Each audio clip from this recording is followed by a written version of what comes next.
की छत्रपती शिवरायांनंतर ही पहिली एक व्यक्ती अशी की ह्या व्यक्तीमुळे पूर्ण मराठा समाज एकत्र आलाय. तर म्हणजे एकमेकांचे टांगा खेचायचे काम करू नका. स्वतःचा हक्क मागणं म्हणजे काय जातीवाद करणं आहे का?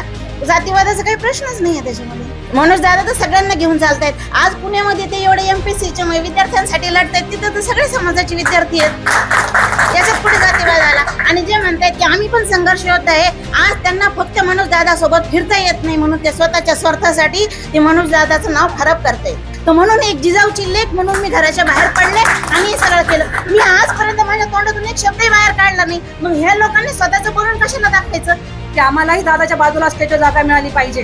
अहो, इथं 6 कोटी समाज आहे, 6 कोटी समाज स्टेजवर बसवता येईल का? आम्ही कधीही कुठला जागरा केला नाही. आम्ही साधारणपणे खाली जाऊन बसतो. ज्याला काम करायचं ना तो प्रामाणिकपणे कुठे बसून काम करतो. जर आपण पाहिलं तर जरांगे पाटलांच्या नेतृत्वाखाली मराठा समाज एकत्र आलाय, या अगोदर नव्हता. तर काय भावनात, बरं काय वाटतं? अगोदर नव्हता, कारण कोणी पुढे जातच नव्हतं. मनोज दादा आले, त्यांच्यामुळे हे सगळे जण एकत्र आले. आणि एकत्र आल्यानंतर मला काही लोकांना असं निरोप द्यायचं आहे की छत्रपती शिवरायांनंतर ही पहिली एक व्यक्ती अशी की ह्या व्यक्तीमुळे पूर्ण मराठा समाज एकत्र आलाय. तर म्हणजे एकमेकांचे टांगा खेचायचे काम करू नका. काही विरोधक आहेत, त्यांचं कसं म्हणणं आहे की आम्ही संघर्ष योद्धा आहे. संघर्ष योद्धा आहे, तुमचा काय संघर्ष आहे सांगा ना. आज मीच स्वतः, माझं गाव सायगाव आहे, बदनापूर तालुक्यात. मला आज जवळपास कमीत कमी 400-500 लोकांचे कुंभी सर्टिफिकेट कसं काढायचं त्या संदर्भात मी त्यांना सर्वांना माहिती दिली. मग जर सर्टिफिकेट निघताय तर तुम्ही कसं म्हणता की 2 तारखेच्या JR नुसार इथं काहीच होत नाही? होतंय. मी स्वतःचं माझं कुंभी सर्टिफिकेट बनवायला टाकलेले. पण आता तुम्ही म्हणताय की छत्रपती नंतर मनोज जरांगे पाटील आहेत, पण मात्र काही जण म्हणतात की जरांगे पाटलांमुळे जातीवाद सुद्धा निर्माण झाला. नाही, स्वतःचा हक्क मागणं म्हणजे काय जातीवाद करणं आहे का? जातीवादाचा काही प्रश्नच नाहीये त्याच्यामध्ये. पण मात्र कुठेतरी समीकरणं बिघडली आहेत. नाही, मनोज दादा तर सगळ्यांना घेऊन चालतायत. आज पुण्यामध्ये ते एवढे एमपीसीच्या विद्यार्थ्यांसाठी लढतायत, तिथं तर सगळे समाजाचे विद्यार्थी आहेत. याच्यात कुठे जातीवाद आला? आणि जे म्हणतायत की आम्ही पण संघर्ष योद्धा आहे, त्यांनी काय केले? त्यांनी दाखवा ना, 10 ते 15 कुंभी सर्टिफिकेट त्यांनी काढून दाखवलेत का? आज त्यांना फक्त मनोज दादा सोबत फिरता येत नाही म्हणून ते स्वतःच्या स्वार्थासाठी ते मनोज दादाचं नाव खराब करतायत. ते म्हणतात काही मंडळींचं असं म्हणणं आहे की गेली कित्येक वर्ष आम्ही आंदोलनात आहोत, आम्ही आमच्या संघटना घेऊन आंदोलन मोठं केलंय, किंवा आम्ही देखील त्या काळात त्यांच्या सोबत होतो. मग आता ज्या वेळेस एखाद्या स्टेजवरती जायची वेळ येते त्यावेळेस आम्हाला डावललं जातं, आम्हाला खाली ढकलून देण्यात येतं, आमचा अपमान केला जातो. अशा वेगवेगळ्या त्यांच्या वेदना आहेत. तर त्याबद्दल तुमचं काय मत आहे? आता कसं आहे ना, जशी त्याची बघण्याची एक दृष्टिकोन असतो, पद्धत असते. आता त्यांनी केलं, त्यांच्या मनामध्ये स्वार्थ होता, त्यांनी स्वार्थपोटी केलं. आता त्यांनी जे केलं ते जग जाहीर करतायत. पण उदाहरणार्थ मी आज इथं पहिल्या वेळेस दुसऱ्या वेळेस बोलत आहे. मी एक साधा कंपनीमध्ये जॉब करते. मला काही जास्त पगार नाहीये, 30 ते 40 हजार मला पगार आहे. पण ज्या वेळेस अंतरवालीला हल्ला झाला तोपर्यंत मला जरांगे पाटील माहीतच नव्हते. त्याच दिवशी रात्री मी घराच्या बाहेर पडली आणि एवढ्या महिलांना जमा केलं आणि काही गावोगावी शिर्डी, काटेगाव, लासूर अशा खेडोपाडी मी प्रत्येक मुलांना सांगत फिरले. माझ्या स्वतःचा खर्च करून 40 ते 45 हजार मी खर्च केला आणि प्रत्येक गावोगावी फिरली आणि सगळ्या मुलांना सांगितलं की आज आपल्याला जरांगे पाटीलला पाठिंबा द्यायचा. तोपर्यंत मी तर त्यांना ओळखत नव्हते.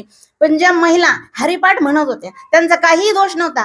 जर तुम्ही अगदी अतिरेक्याप्रमाणे इंग्रजांच्या काळात जसा हल्ला झाला त्या पद्धतीने जर तुम्ही आमच्या मराठा महिलांवर हल्ला करत असेल तर म्हणून एक जिजाऊची लेख म्हणून मी घराच्या बाहेर पडले आणि हे सगळं केलं. मी आजपर्यंत माझ्या तोंडातून एक शब्दही बाहेर काढला नाही. मग ह्या लोकांनी स्वतःचं बोलून कशाला दाखवायचं?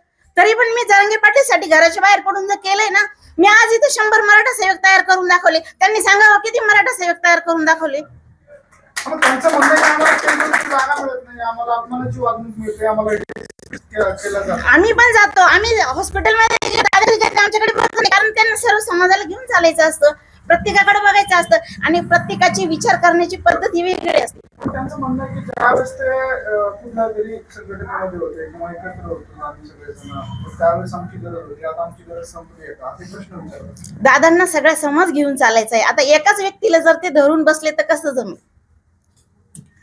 काय मत आहे ताई तुमचं, काय वाटतं तुम्ही आता जो प्रश्न विचारला त्याच्यासाठी मी तुम्हाला म्हटलं की जे स्टेजवरचा आता विषय निघाला, खरं तर दादा ही जी आता हे जे चळवळ आहे ही खूप मोठ्या लेवलला चळवळ म्हणजे उभी राहिलेली आहे. खूप मोठं काम त्या ठिकाणी जरांगे पाटलांचं चालू आहे. दादांच्या सभा काय ह्या छोट्या मोठ्या नाही, भरपूर मोठ्या मोठ्या सभा झालेल्या आहे आणि कुठेतरी स्टेजवरनं मला तुला ह्या गोष्टी लहान मोठ्या गोष्टी त्या ठिकाणी घडत असतात. कारण या ठिकाणी सर्वच मराठा सेवक म्हणून काम करताय आणि 6 कोटी मराठा समाज त्या ठिकाणी आहे. आज एक जणाला वरती बसवलं, दुसऱ्याला बसवलं, तिसऱ्याला बसवलं, तर त्या ठिकाणी मग बाकीचे कोण? दादानी त्या ठिकाणी नियमच केलेला आहे की तुम्ही मला नेतृत्व दिलं ना, तुम्ही जर म्हणत असाल तर मी खाली येऊन बोलतो. कितीतरी वेळेस आपण बघितलं अंतर्वालच्या सभेच्या वेळेस सुद्धा दादानी मी कशासाठी स्टेजवरती काढा तो मंडप, एवढा मोठं त्याचं स्टेटमेंट होतं. कारण माझा समाज उन्हात बसलाय, मी कसा त्या स्टेजवर उभं राहू, पण लोकांच्या आग्रहाखातीर त्या स्टेजवरती उभे राहिले. आणि ह्या ठिकाणी तुम्ही जर तुमच्या मनामध्ये हा स्वार्थ आहे की आम्हालाही दादाच्या बाजूला स्टेजवर जागा मिळाली पाहिजे, अहो इथं 6 कोटी समाज आहे, 6 कोटी समाज स्टेजवर बसवता येईल का? उद्या जर 6 कोटी समाज म्हटला की आम्हाला सगळ्या स्टेजवर बसायचं, जमेल का हे सगळं? त्याच्यासाठी कुठेतरी नेतृत्वाला हे कठोर निर्णय घ्यावे लागतात. आम्हीही 10 वर्षापासून संघटनेत काम करतो, दादासोबत चळवळीत काम करतो. आम्ही कधीही कुठलाच आग्रह केला नाही. आम्ही साधारणपणे खाली जाऊन बसतो. ज्याला काम करायचं ना तो प्रामाणिकपणे कुठेही बसून काम करतो. समोर बसला, स्टेजवर बसलं म्हणून तुमचं काम दिसतं असातला भाग नाही. हा एक नियम आहे आणि हा नियमाचं पालन मराठा सेवकांनी सगळ्यांनी केलं आहे. आचारसंहिता ठरलेली आहे की दादा व्यतिरिक्त स्टेजवर कोणी नाही. म्हणून दादा त्या ठिकाणी कठोरपणे स्वतःचे जवळचे रात्रंदिवस 24 तास सोबत काम करणारे. जर आमचे हावळे दादा सुद्धा कितीतरी दौऱ्यामध्ये होते, पण फक्त त्यांचा कॅमेरा असल्यामुळे त्यांना स्टेजवर जाता येतं, बाकीच्या सगळ्याला खाली. म्हणजे दादाच्या सोबत रात्रंदिवस काम करणार सुद्धा खाली बसतात. आपण कोण आहोत मग स्टेजवर जायची आपण इच्छा व्यक्त करावी? जरांगे पाटील यांच्या सोबत म्हणजे पहिल्या आंदोलनापासून सोबत राहिलेले काही लोक आता बाहेर पडून दादावर टीका करतात, काय कारण असू शकतं? आता हा खरंच तर त्यांचा वैयक्तिक प्रश्न आहे, ते का असं करतायत, किंवा कुठे जरांगे पाटलांची जी लोकप्रियता आहे ती दिवसेंदिवस वाढतच चालली आहे. ती पहिले मराठा समाजासाठी होती, आता इतर जाती धर्मासाठी सुद्धा होऊ राहिली. कारण तुम्ही बघत असेल संपदा ताई मुंडे, ज्ञानेश्वर ताई मुंडे असतील, गौरी पालवे असतील, हे तिथं न्यायासाठी दादाकडे येत आहे आणि दादांनी त्यांना त्यांच्या त्या प्रकरणामध्ये SIT स्थापन करून दिली. विचार करा, जो समाज दादाच्या जास्त विरोधात त्या ठिकाणी आहे, आपण बघतो बीडमध्ये सगळ्यात जास्त विरोधात समाज कोणता आहे, तर त्यांच्या समाजाच्याच माय बहिणी तिथं दादाकडे न्याय मागासाठी येत आहे. तर हे कुठेतरी ग्लोबल नेतृत्व व्हायला लागलंय आणि हे ग्लोबल नेतृत्व कोणातरी सहन होत नाहीये. कारण काय असतं, विरोधक असतातच ना थोडेफार. जे बोलय